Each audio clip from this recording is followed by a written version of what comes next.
हैं city post live. मैं हूं सृष्टि राज। आज हमारे साथ स्टूडियो में मौजूद हैं अपर्णा भारती उर्फ अपर्णा मलिक, जो कि एक बहुत ही मशहूर भोजपुरी हीरोइन हैं और भी कई लैंग्वेजेस में वे काम कर चुकी हैं और वे आज जन सुराज ज्वाइन की हैं। तो आइए जानते हैं उनसे कि आखिर इनका जन सुराज ज्वाइन करने का कारण क्या है, क्योंकि अभी रितेश पांडे कुछ दिन पहले जन सुराज ज्वाइन किए, तो कहीं उनके पीछे पीछे तो नहीं चली आई हैं। ये कहना तो शायद सही नहीं होगा कि उनके पीछे पीछे, लेकिन हाँ, मैं ये ज़रूर कहना चाहूँगी कि जन सुराज की जो चीज़ें थी, उनका जो मोटो था और उनका जो काम करने का तरीका था और उसकी जो सोच थी, उसने मुझे अट्रैक्ट किया था। नो डाउट अट्रैक्ट कर रहा था। मैं चीज़ों को देख रही थी, फॉलो कर रही थी। लेकिन जब रितेश जी आए तो जितना एनर्जेटिक होके उन्होंने काम किया और जिस मेहनत से, चूँकि वो एक कलाकार है, मैं भी एक कलाकार हूँ, और कलाकार का इमोशन जुड़ा होता है क्योंकि हम बहुत भावनात्मक लोग होते हैं। तो जब हमने उस भावना से देखा कि जब एक कलाकार होकर इतना कुछ कर सकते हैं, तो हम भी शायद बिहार के लिए कुछ कर सकते हैं, और उसे करने के लिए एकमात्र ज़रिया था जन सुराज। तो प्रशांत किशोर से मिली, आप सुने बहुत एग्रेसिव है, तो आप मिली, आपको कैसे लगे? नहीं, बहुत काम थे और सर से मिले। अभी स्टेज पे हमने ज्वाइन किया। ये जो आप जन सुराज का ये जो प्रतीक देख रहे हैं, सर ने ही हम लोगों को पहनाया। हमारे साथ और भी अदर एक्टर्स ने भी ज्वाइन किया। तो काफ़ी अच्छा माहौल था और काफ़ी कुछ उनके स्पीच से, जैसा कि मैंने कहा कि मैं बहुत प्रभावित थी पहले से। उनको फेस टू फेस मैंने कभी नहीं देखा था, लेकिन आज देखा और उनके स्पीच को सामने से देखा तो मैं काफ़ी प्रभावित हुई। तो किन किन मुद्दों पे आप जन सुराज की तरफ झुकी?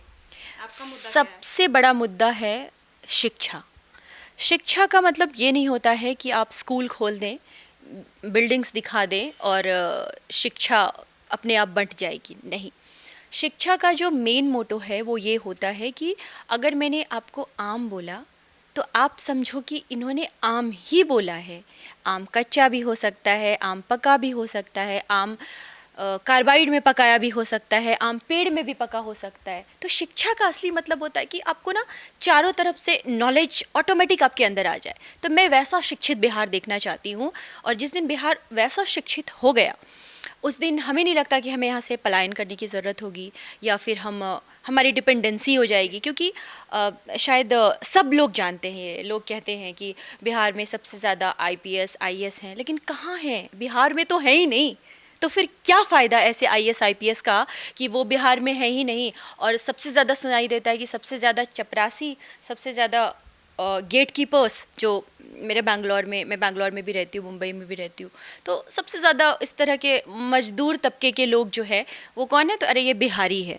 तो बिहारी सुन के हमें प्राउड फील होना चाहिए। और कितने लोगों को मैंने देखा है कि बिहारी उनको गाली लगती है, तो बिहारी गाली नहीं, बिहारी गर्व होना चाहिए, सुन के वो लगना चाहिए। तो अपर्णा, आप बिहार की हैं, आप बिहार की बेटी हैं, तो आपका एजुकेशन कहाँ है? क्योंकि बिहार में एजुकेशन को लेके आपने सवाल उठाया, तो आपने कहाँ तक एजुकेशन लिया है? मैंने मास्टर्स इन बायोटेक्नोलॉजी किया हुआ है, और उसी दौरान मैं जब मास्टर्स कर भी रही थी तो मैंने एज अ साइंटिस्ट के पोस्ट पे जॉब भी किया है। मैंने CSIR सिम्फर से रिसर्च किया है।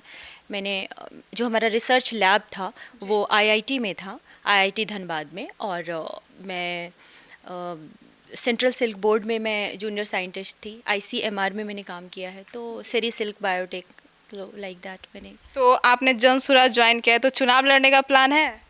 अभी तो फ़िलहाल बिहार में बहुत सारी अवेयरनेस फैलानी है। चुनाव लड़ने का ऐसा मेरा कोई प्लान नहीं है। और फ्यूचर अभी मुझे 1 घंटे बाद क्या होगा वो भी नहीं पता है, राइट? आपको भी नहीं होगा। तो देखते हैं क्या होता है। कल किसने देखा है, आज में जीते हैं, और इस आज को बेहतर बनाने की मैं पूरी कोशिश करूँगी जितना मेरे से हो सके। मेरे अंदर बहुत सारी चीज़ें भरी हुई हैं कूट कूट के, जैसा कि मैंने आपको अपने एजुकेशन के बारे में बताया। अब मैं एक्टर भी हूँ, थोड़ा बहुत गाना वाना भी गा लेती हूँ, डांस भी कर लेती हूँ, स्पोर्ट पर्सन रही हूँ बचपन से। तो अपने सारे स्पिरिट्स को जब मैं ज्वाइन करूँगी तो एक एनर्जी निकलेगी। उस एनर्जी को मैं अपने लोगों में डिस्ट्रीब्यूट करना चाहती हूँ। तो फिर भी आप कहाँ से सेवा देना चाहती हैं जनता को? मैं हर जगह बिहार में मेरी पॉसिबिलिटी जहाँ जहाँ भी होगी। मैं अररिया में भी जाऊँगी क्योंकि वो मेरा होम टाउन है।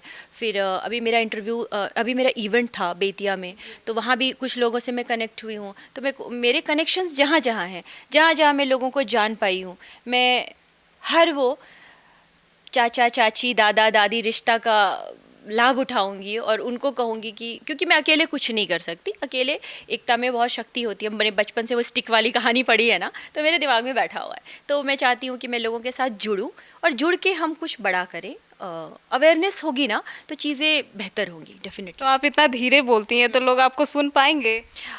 जब मुझे धीरे बोलना होता है तो मैं धीरे बोलती हूँ, जब मुझे थोड़ा और तेज़ बोलना होता है तो मैं और तेज़ बोलती हूँ, और जब मुझे लगता है कि मुझे अपनी आवाज़ सब तक पहुँचानी है तो मैं बहुत तेज़ बोलती हूँ। हाँ, तो ये मेरी क्वालिटी है क्योंकि मैं एक एक्टर हूँ। तो जब अब ऐसे देखिए आप, मैं एक वर्सेटाइल एक्टर हूँ। अगर आप मेरी फिल्में देखे हो या देखोगे तो आपको लगेगा हाँ, जब मुझे चिल्लाना होता है ज़ोर ज़ोर से तो मैं पागलों की तरह चीखती हूँ। साइको वाला कैरेक्टर करना होता है तो मैं साइको वाला कैरेक्टर करती हूँ, और क्यूट वाला होता है तो मैं बहुत सीधी सादी बहू बन जाती हूँ। तो ये निर्भर करता है कि हमारा प्लेटफॉर्म क्या है और सिचुएशन क्या है।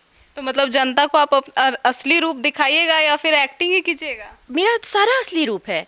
अगर आप मेरे से हंस के बात कर रहे हो तो मैं आपसे हंस के बात करूँगी, और अगर आप थोड़ा गुस्सा करोगे तो भी मैं, मतलब मेरा नेचर है थोड़ा सॉफ्ट, नो डाउट, लेकिन महादेव की कृपा से मैंने इस सॉफ्ट नेचर के साथ है ना लोगों तक अपनी बातों को रखा है और लोगों ने सुना भी है। तो शायद ये मेरी लीडरशिप क्वालिटी है जिसकी वजह से मैं खिंच के यहाँ पे चली आई।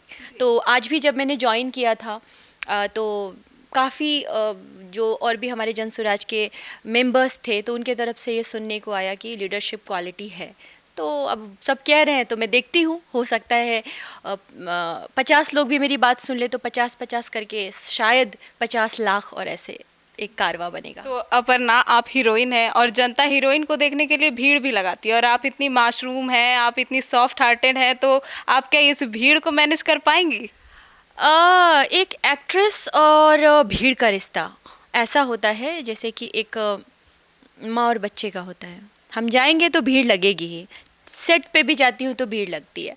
तो भीड़ को समझाना और भीड़ को काबू करना वो तो अलग चीज़ हो गई, लेकिन मेरा काम ही है भीड़ को अपनी, ऐसे भीड़ को सिनेमा दिखाना मेरा काम है एज एन एक्ट्रेस, और यहाँ पे भीड़ को मेरी बात बताना मेरा काम है कि जनसुराज के माध्यम से जो मैं अपनी बातों को रखना चाहती हूँ।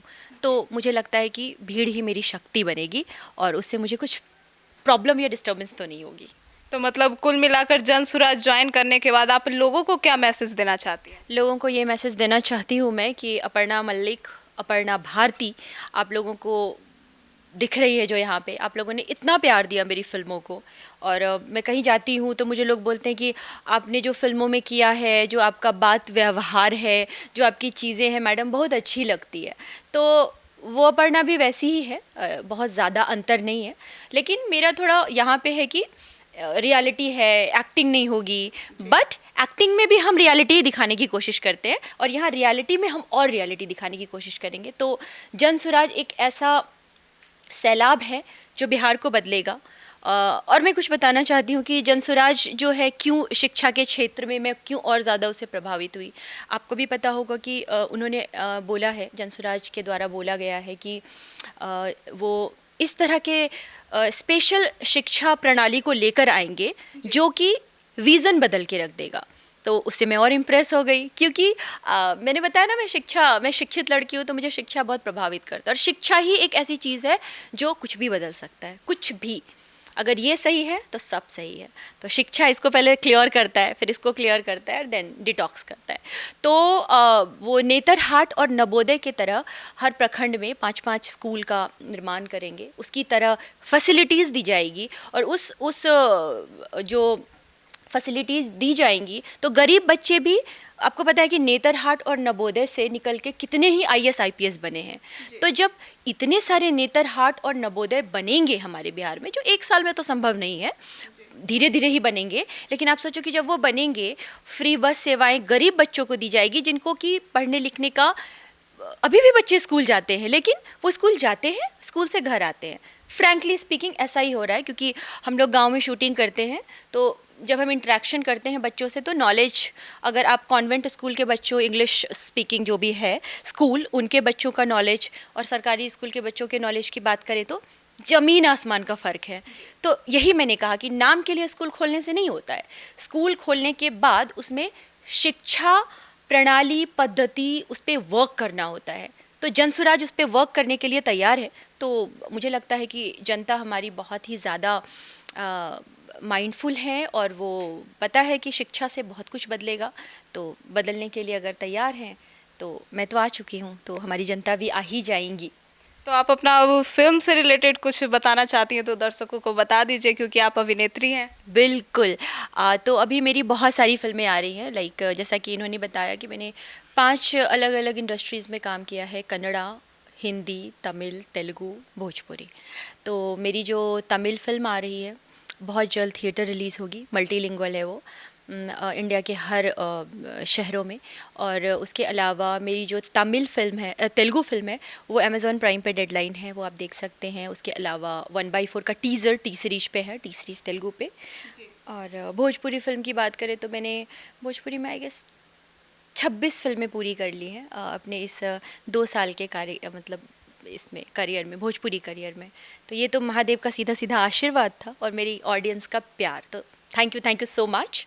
बहुत सारी फ़िल्में आ रही हैं अभी, उसमें से रिसेंट जो रिलीज़ होगी उसका नाम है अवैध। तो superstar, global trending star Khesari Lal Yadav sir और मैं, उनके ऑपोजिट मैं हूँ। तो एक बहुत ही बेहतरीन फ़िल्म ऑडियंस को देखने को मिलेंगी और बहुत दिन से आप लोग वेट कर रहे थे अवैध का, तो अवैध आपको बहुत जल्द देखने को मिलेगी आपके नज़दीकी सिनेमाघर में। तो सुना आपने, हमारे साथ आज मौजूद थी भोजपुरी फिल्म इंडस्ट्री की हीरोइन अपर्णा भारती। तो अब इन्होंने जन स्वराज ज्वाइन कर लिया है और इन्होंने अपने फिल्म के बारे में भी बताया है, और अब इनको लेकर आपकी क्या राय है कमेंट सेक्शन में ज़रूर बताइएगा। तो फिलहाल इस खबर में इतना ही। आगे की खबरों के लिए जुड़े रहिए हमारे साथ और देखते रहिए सिटी पोस्ट लाइव।